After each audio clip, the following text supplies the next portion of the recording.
Hey guys, it's Brandon LaRoque again. Thought I'd do another little video. Today I figured I'd do it out by the lake. I was sitting here complaining about getting crypto stolen, $3 million in crypto, but I still get to live in this beautiful place. I mean, I live on this beautiful lake in North Carolina. It's 73 degrees out. Well, I have my wife. We're both healthy for the most part. I got my dogs. I got a roof over my head, and it puts things in perspective, I mean, we still can afford food and stuff like that. I mean, I sit there and think about the people that are out in Western North Carolina who lost everything, or the Palisades or whatever. And it actually really puts it in a lot of perspective. So things are a lot better today. Just wanted to do a little update. Start out, I'll tell you guys a little bit about what happened with my update on crypto. I don't have a big update, but did hear from somebody, it was really nice to talk to someone for once. Well, before I start, will you guys please like, share, and subscribe? Do a comment in the bottom, anything to do to get this. I want to try to get this video out there. I mean, of course I want the channel to grow. I mean, I don't expect to make money off of it or anything, but I'd like to get it to some larger channels, because I mean, if this crypto thing happened to me, it's going to happen to other people, and it probably already has happened to other people. And it would be nice if some of the larger channels would check this out, because I'm telling you, I think I did all the right things. I had a cold wallet, and I think there's something bigger going on that maybe none of us know about. Maybe some kind of new scam. I'm not sure. I'm not literate enough, I guess is what you'd say, with computers to understand this. But I mean, I had a cold wallet. I had an Ellie Powell cold wallet. I kept my seed phrases hidden. I didn't have screenshots of it, none of that stuff. And somehow they still got on it. I'll just do a retrace in case you haven't seen it. You may want to check my other videos out. I'll just do it real fast. I woke up yesterday morning, Wednesday, which is the 15th of October, and I checked my wallet, which I don't check every day, and someone had stolen a little over 1.2 million XRP out of it, a little worth over $3 million. They had done it on Sunday morning, which was about 11:15 Sunday morning. I'm not even up that early. I'm used to working the bar business. I'm night out. One thing I've thought about is it possible, does anybody out there know, is it possible to mirror a cold wallet? Is that something that can be done? Because I talked about this a little earlier in another video. When you send your crypto to a exchange, you have a destination tag. And I described it earlier, like, the exchange is like an apartment building when you send a letter to it, but the destination tag is like the apartment number. If you don't send a destination tag, it just goes to the apartment, kind of gets jumbled up with the rest of the mail. So you have to send a destination tag. Well, whenever they stole my XRP, they had a source tag, which I've never seen before. They had my address, but they had a source tag with it. And I feel like it was mirrored or something. One weird thing that did happen, I touched on this on my video last night, and I didn't end up bringing it up completely. My wife and I were driving through town, through Raleigh on Saturday night. We went to Dairy Queen, and I pulled up, the crypto market was kind of going down a little bit, and I pulled up my wallet just to see what it was. I don't check it every day.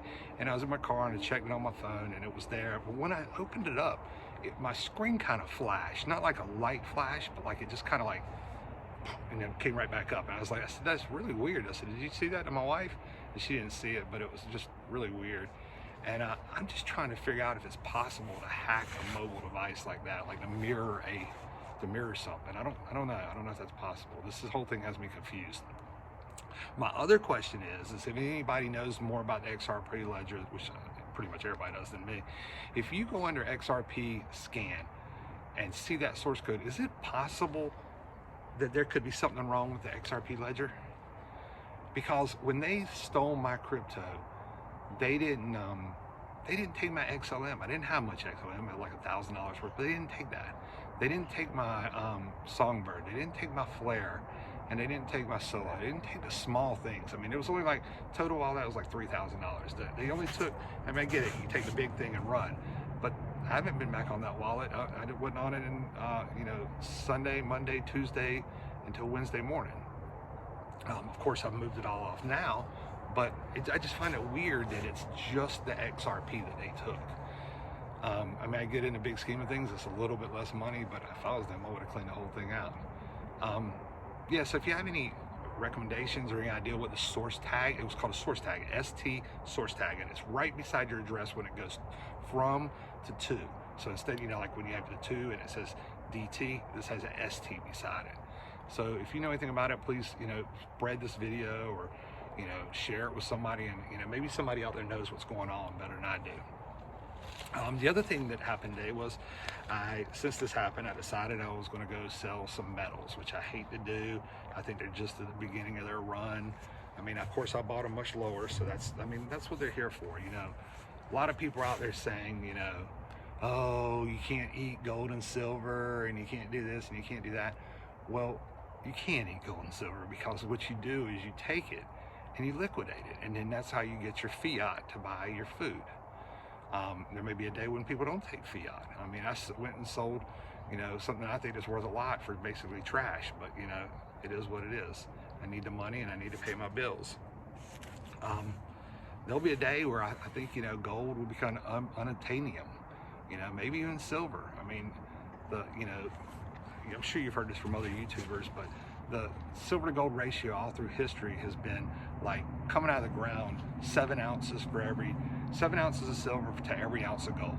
And then through history, it's always been priced at over all the hundreds of thousands of years, it's been priced at 17 to 1. So for every ounce of gold there's 17 ounces of silver.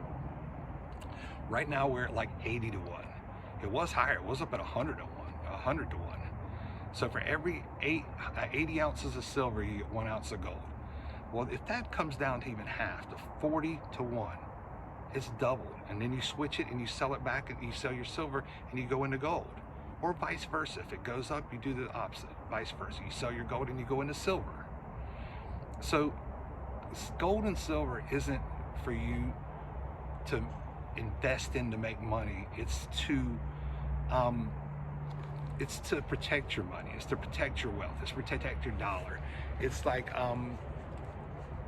I've been told this all through history. An ounce of gold is supposed to buy you a suit, whether it be a suit of armor back in the Middle Ages or a man's very nice suit right now. Right now you can go out and buy a very nice suit for $4,200. And just imagine if gold goes to $10,000. Does that mean a suit will be $10,000? If the suit's worth $10,000, then what is a loaf of bread going to be?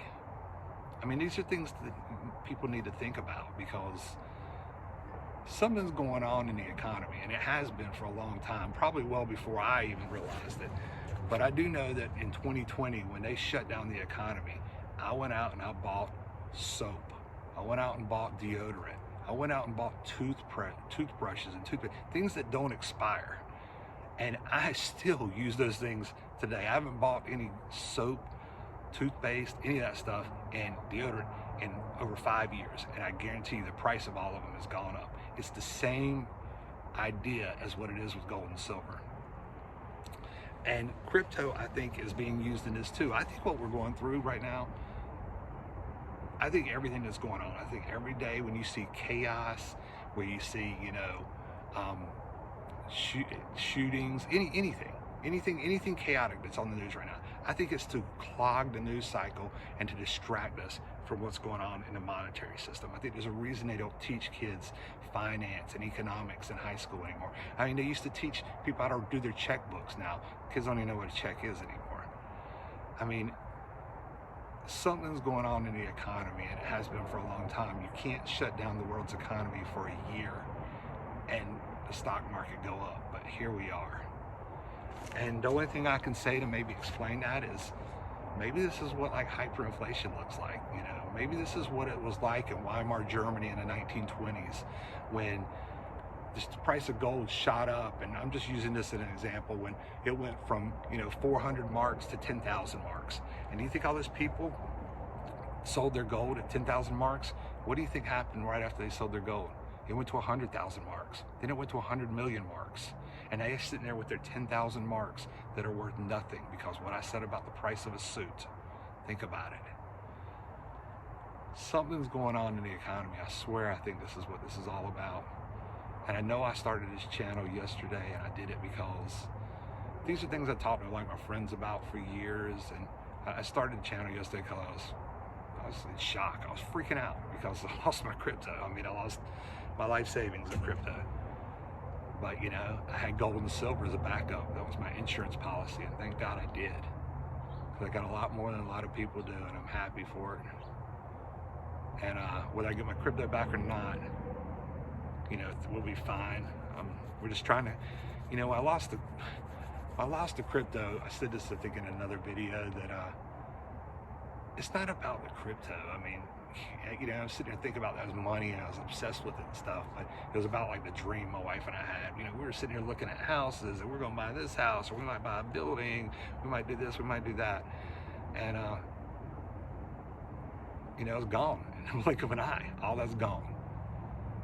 But you know what? We did it before. I remember when we opened our first bar, I didn't have any money. I think my credit score was like 600 or something. Now it's like an 830 or something. You know, I didn't have anything. We put everything on credit cards. You know, we every dime we had, we did. When we opened our bar had carpet in it. The name of the bar you go to, strip clubs have carpet in them. That's about it. We ripped that carpet out. Me and her by ourselves, by hand, on Thanksgiving Day. We went in there early so we could rip it out and open later that evening on Thanksgiving Day. Then the next week we went in there and we rolled on epoxy to the flooring. You know, we did it by our bootstraps, and we got a lot more to start with this time, so we're going to be able to do it again. I don't know what we're going to do. We're toying around with a lot of ideas, and we'll spend the next, I think I'm going to spend October, November, and December liquidating a little bit of stuff. I'm probably going to liquidate some of my bourbon, some of my poo-poos, maybe a little bit of gold and silver. I'm going to try to do that last. And you know, one of the things we're leaning towards is we go to I love hot dogs. I gotta admit, I love some hot dogs, as you guys can probably tell. But we go to this hot dog place in Raleigh. It's been there since 1942. It's called the Roast Grill, and it's freaking awesome. I'd love to own a place like that. Love it. I mean, I don't know if it'd be in Raleigh or not, but I'd love to own it. A place like that. So I don't know, maybe we'll open a food truck. I don't know. We're just discussing different ideas. If anybody has any recommendations, the money in the bar business was great, but I don't think we can do it anymore. We're both, I don't say we're too old, but it was too mentally draining and physically draining on us. And but we're gonna come up with a good idea. You know, if you guys have any recommendations, please comment on them and let me know. Other than that, I think the only other things I'm trying to start taking notes so I can remember everything. Oh, I know what I was going to tell you about. Was one of the other YouTube channels I like. I love Jeremiah Babe. I love pushing his channel. Every time I'm on here, go check him out. He is a genius. He walks the walk. Jeremiah Babe. But I was naming some other YouTube channels, and one of them I left out was Yankee Stacking. You guys need to check him out. He's awesome. I think he lives up in New Hampshire, and he goes to a coin shop pretty much at least once or twice a week, and he does a video with a guy named Tim, who owns the Tip Coin Shop, older gentleman. I think he used to work for IBM, retired, and then decided to do this. Looks like an awesome job, very smart guy. You guys should check out Yankee Stacking because he knows what he's talking about, and he shows what's selling, what people, he'll interview the customers that are coming in, shows what they're buying and selling. And he really shows the mood of the market as it is right now. So anyway, I just thought I'd give those guys a plug because they've given me a lot of content. I mean, you know, I've watched a lot of their content, and it gives me a lot of things to think about. So anyway, I'll do a couple more videos tomorrow. I'll do a little video here for you guys so you can see what the lake's like out here. But please like, share, and subscribe, and check out that view. That is really nice. All right, you guys have a great day, okay? Thanks, bye.